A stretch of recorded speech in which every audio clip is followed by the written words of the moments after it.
And so there's a war, tug of war going on. And I think those are the realities that you realize as you get older. Like I said earlier, you know, when you're younger, you think to yourself, okay, I can go back to the continent and I can make it home.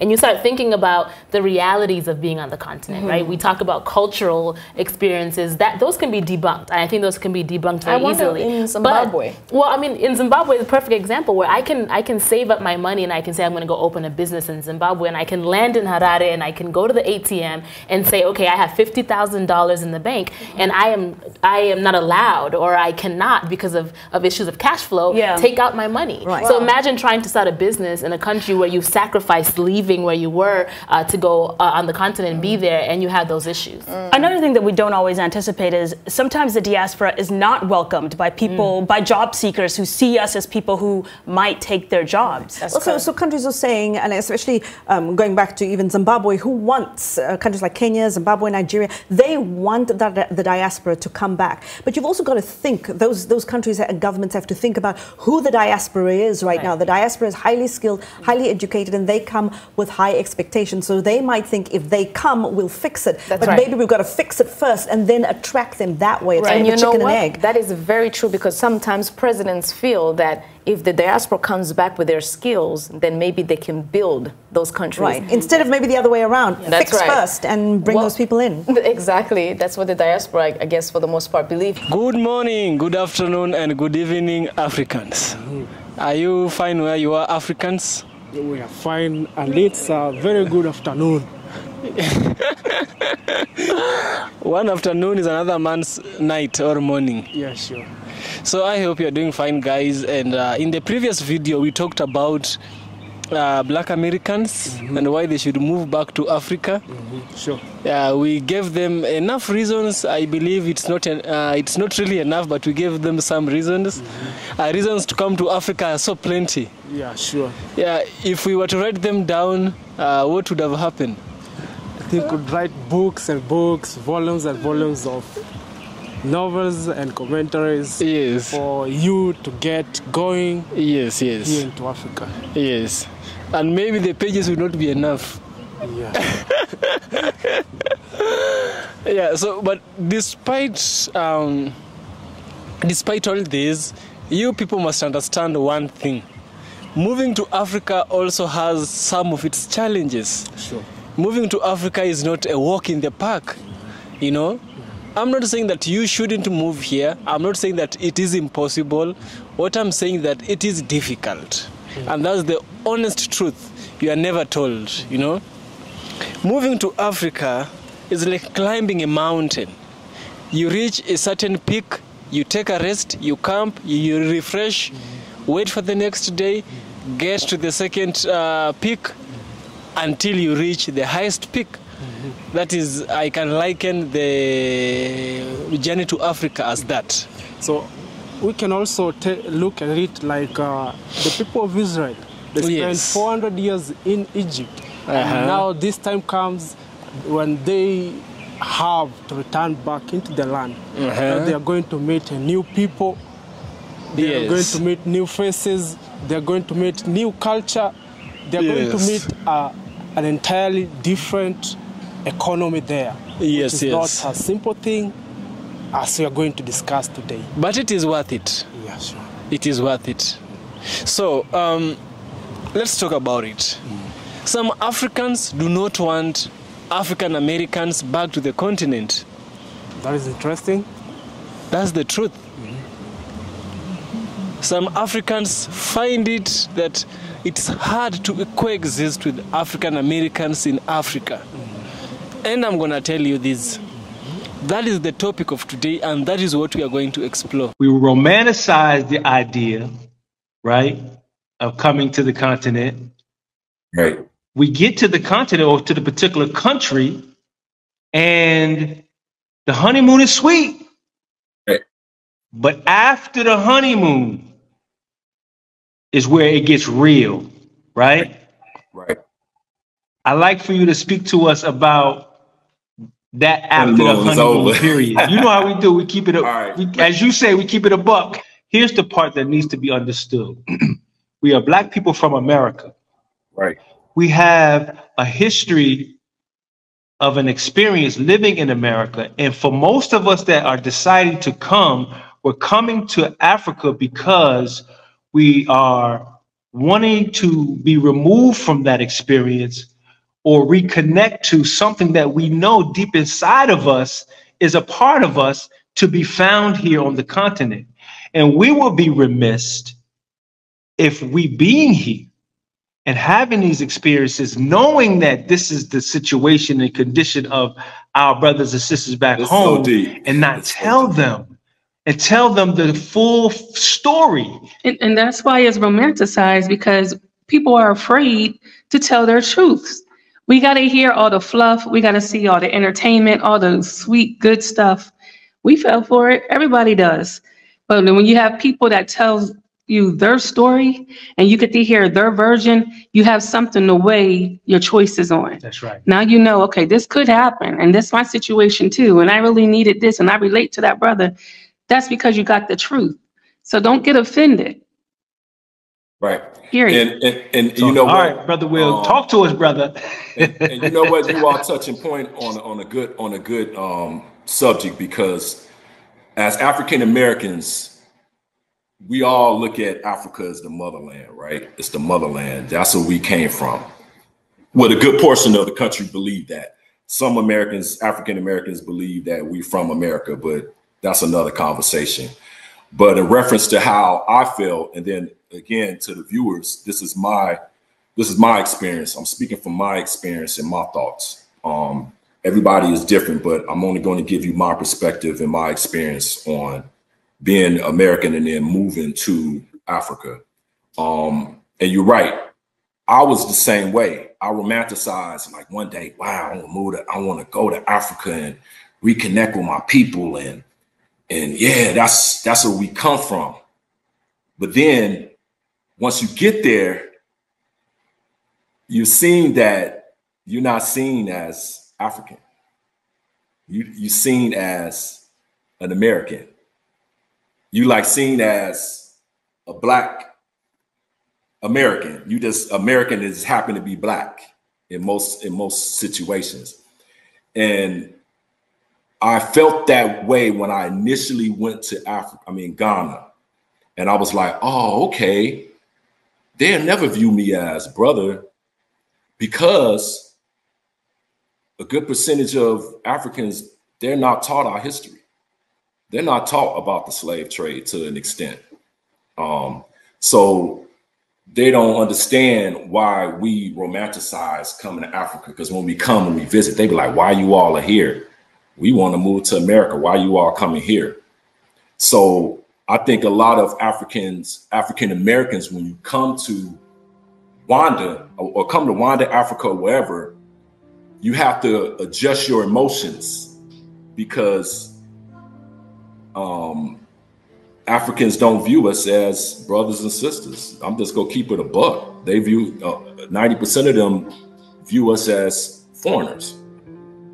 So, and I think when we get there and we have that wake up call, it put a bad taste in a lot of people's mouths, because they come and they thinking that they're returning to something that doesn't exist anymore. You know, in as much as you have escaped systemic racism in the USA, here you may come and experience individual attacks from Africans.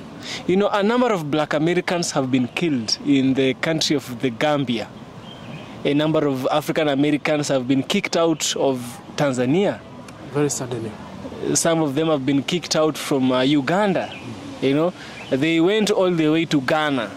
Ghana is the country which I find most accommodating for African Americans, imagine. Yeah, sure. It's the most accommodating.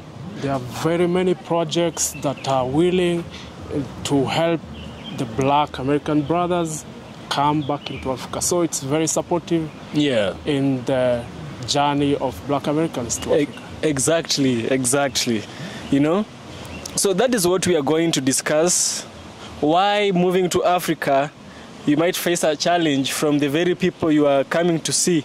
They might turn against you, but we are here to warn you. While the idea of Black Americans returning to Africa carries emotional weight, there are several reasons why some Africans might not welcome a large-scale return. These reasons stem from practical concerns. First of all, we will break them into two: historical context and the complexities of present-day realities. Present-day realities might be different from the conditions that were there when African Americans were being enslaved. Of course, things have changed. Things have changed, yeah. Yes. Firstly, many African nations grapple with their own economic and social challenges, including poverty, unemployment, and limited resources. A large influx of people could strain already overburdened systems, creating competition for jobs, housing, and essential services. Some might fear that a mass return could exacerbate existing inequalities and lead to social unrest. The perception of Black Americans as potentially wealthy or privileged could also breed resentment, especially in contexts where many Africans struggle daily. Secondly, there is the question of cultural integration, where ancestral ties exist. Centuries of separation have created significant cultural differences. By the way, cultural differences is a very big thing. And I think it was an African musician who said that African Americans do not have a culture. It was Burna Boy who said that African Americans don't have a culture. How true do you think Burna Boy was? You know Burna Boy? I know Burna Boy, I know this musician. So I think maybe in their setting, at their current setting, the Black Americans may seem not to have a culture as Burna Boy defined it, yeah? But, you know, even if they, at the present day, may not have the culture which was seen 400 years ago, there is some form of culture which they have developed. Yeah. When you hear Black Americans speaking or talking, is with different expressions as of that, the white counterpart. Yes. When you see a Black American handling situations, whether it's fear, whether it's resentment, whether it's anger, is very much different with that of the white counterpart. And when it comes to sharing, eating together, yeah, you understand, it's different from that of the white counterpart. So, in as much as they don't portray that sense of culture which was there 400 years ago, I believe, and it's true as it's seen, that there is a form of culture which they have developed and they are living today. Yeah, that is what I think. Even hip-hop itself is a culture that stems out from the Black Americans. But it all depends with how you define culture. Yes, so much, exactly. So Black Americans have developed their own distinct culture within the American context. That's exactly what I say.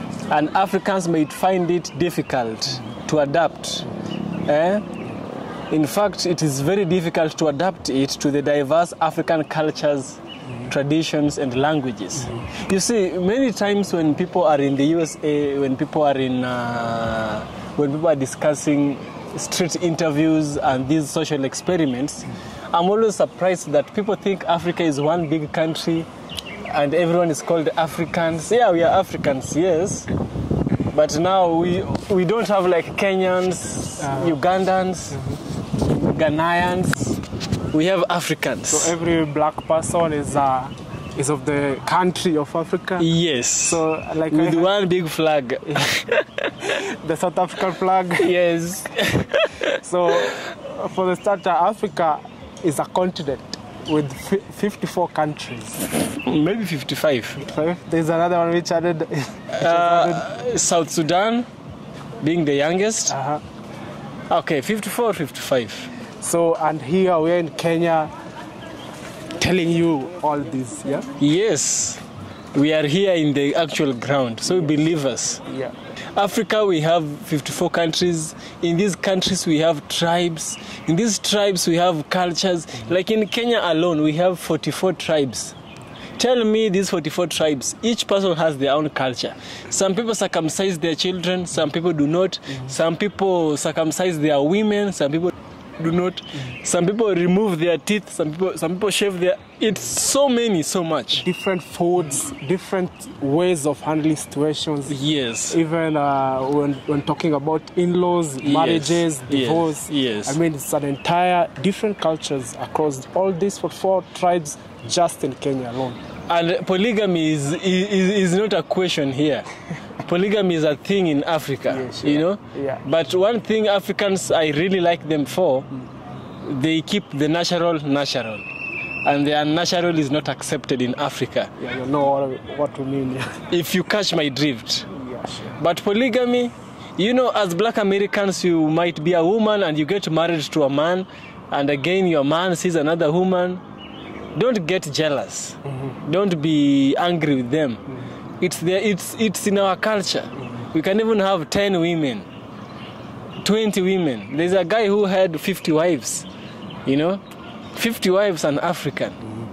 And he built a school for his children, you know. So Africans, we have different cultures. You introducing your culture into Africa might create some kind of conflict with the Africans, you know. Sure. Now, this could lead to misunderstandings. As I told you, we have fiction and a sense of alienation on both sides. Everyone feels neglected, you know.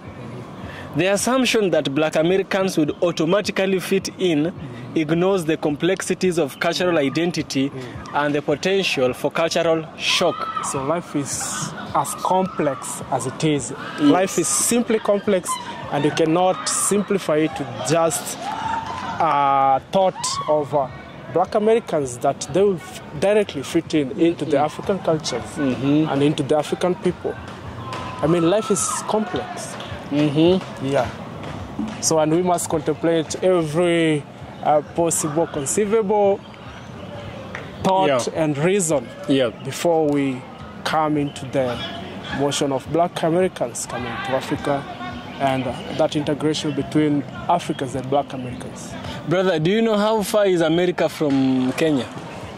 13 hours flight. Of flight? Yeah. You know, planes go really fast. Yeah, sure. It might be thousands of miles, you know. I remember there was a time I left Kenya and I went to Uganda. Like just around, I was in Busia. It was around 200 kilometers from where I live. The culture shock I saw in Uganda, I was shocked. And I'm an African, and I'm shocked by the culture shock in Uganda. How much do you think a Black American would be shocked? Not just Uganda. Yes. You're a Luo, Luya. Yes. Just here in Kenya. Yes. When you visit the Luya land. Yes. You'll still feel the same culture shock. Culture shock. There's a way you do things, and there's a way they do things. Yes. Which may not be so easy to you when you visit the Luya land. Thirdly, some Africans might receive a large-scale return as a form of neo-colonialism. So we might perceive that, they're coming to colonize us. There could be a suspicion that Black Americans with their Western education and resources would seek to dominate or exploit African economies and political systems. This concern is rooted in the historical legacy of colonialism, where external powers have often sought to control African resources and influence African affairs. The fear of a new form of external influence, even if well-intentioned, could create resistance. You know, people are always triggered by things they are not used to, and unfamiliar things breeds discomfort. You know. Now, fourthly, the question of land and citizenship. There are Americans coming over here being nasty, doing nasty things, and being bad to the locals. Now, let me flip the script, okay? Let's talk about the fact that we get abused over here, too. Y'all invited us to come home, which by the thousands we did. We came running to Ghana. People sold their homes, moved out of their apartments, sold everything. Some people packed up containers and moved over here. just to get over here and realize this is not our home. Y'all call us foreigners. Ghanaians call us that. We didn't make that word up. We didn't start calling ourselves that. We don't know that that's what y'all call the white people and the Chinese because we're not around them. But we know that that's what y'all call us. I ain't never heard the word before, Tabi, till I came to Ghana. Okay. Y'all invite us home. Let's talk about what y'all do to us and how this process looks to me. According to y'all, the ones of us that were stolen, so let's talk about the process of coming home. We got stolen from our mother, our birth mother and father. 20 years later, we're probably 26 years old now. Our mother finds us and she said, baby, y'all come home. I miss you. Come back home. Get out them streets where they don't love you at and come home. So we drive, take a taxi, however we get to our mother's address, we get there. But before she let us come to the door, she says, oh, welcome home. But before you come in, can you pay me $300 to enter the door? That's the visa to come home. So, okay, we happy to be home. So we paid $300 to our mother to step foot in her house because we're excited to be home to the motherland, okay? We get in there and now it's dinner time. And she has plates on the table for the kids that grew up in the house. And she has a plate on the table for me and my sister who was stolen years ago. And she says, oh, my daughters, because you didn't grow up here, my children get to eat free that grew up here. But because you were stolen and you're just coming back, I have to charge you $20 for a plate. So me and my sister, we're so happy to be home. We're confused. We pay her $20 for a plate. Okay. That's the cocoon shit. That's y'all giving us different prices for shit. Okay. Now we're at our mother's house and we're enjoying being there. We see something's a little weird, but we enjoy being back home with our mother. We decide we want to stay. And she goes, oh, you want to stay a little longer? You're going to have to pay me $1,000 every year to stay here. That's the residency. Now we're paying her for residency, even though she invited us home after we were stolen from her. Okay. Now we pay the residency and then we decide, you know what? We want to get on the birth certificate. We kind of like it here. It's a little weird, but we comfortable enough to stay here. And she tells us, oh, in order for you to stay here, I have to put my name on your birth certificate. That's going to be $3,000 each, please. And then I will put your name on the birth certificate and you will become a family member. That's the citizenship. That's the citizenship. So how are we home if we got to pay y'all? Why aren't the visas free if this is home? Why don't you make this visa free for us? If this is home, why do we have to pay to be a resident? If this is home, why isn't our citizenship automatically given to us? The question of land and citizenship rights would pose significant challenges. Many African countries have complex land tenure system and strict immigration policies. Determining who would be eligible for citizenship and land ownership can be a highly contentious process, potentially leading to disputes and conflicts. The sheer logistics of accommodating a large number of returnees would be daunting. And finally, some Africans might question the motivation behind a return, particularly if it's perceived as an escape from the struggles for racial justice in the USA. They might argue that true solidarity lies in fighting for equality within the existing system. This is a very strong argument. I personally believe that in as much as this is a strong argument, we should know that we should go back to the beginning, where it all started. It started here in Africa, And if it started in Africa, even if you want to cure a disease, it's good, You start from the roots. The roots of the disease. Causes, from that, you know how the disease evolved and how you can kill it or contain it. So slavery started in Africa, When Africans were selling those African Americans into slavery.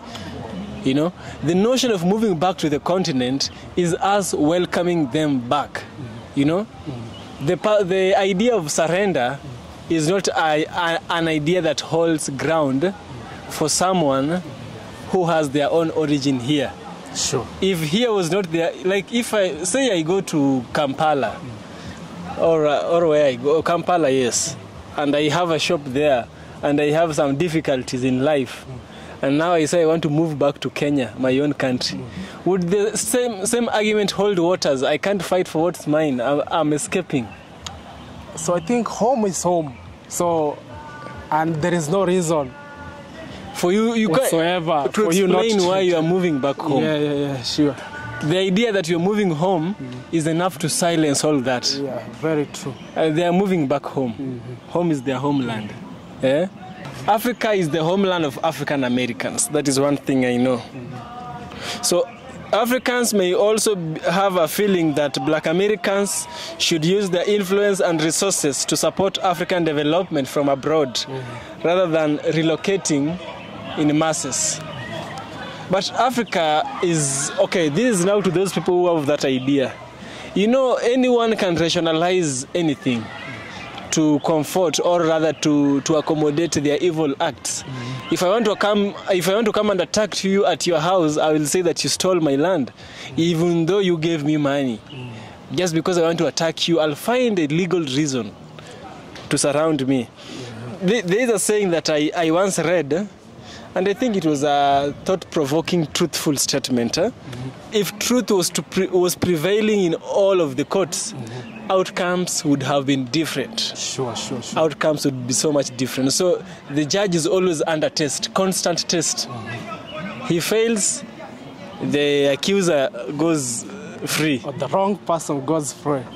Now, in essence, while the idea of a reconnection with the African continent holds symbolic significance, the practical and social realities of a large-scale return are complex and potentially problematic. Many Africans facing their own challenges might view such a movement with skepticism and concern. Yes.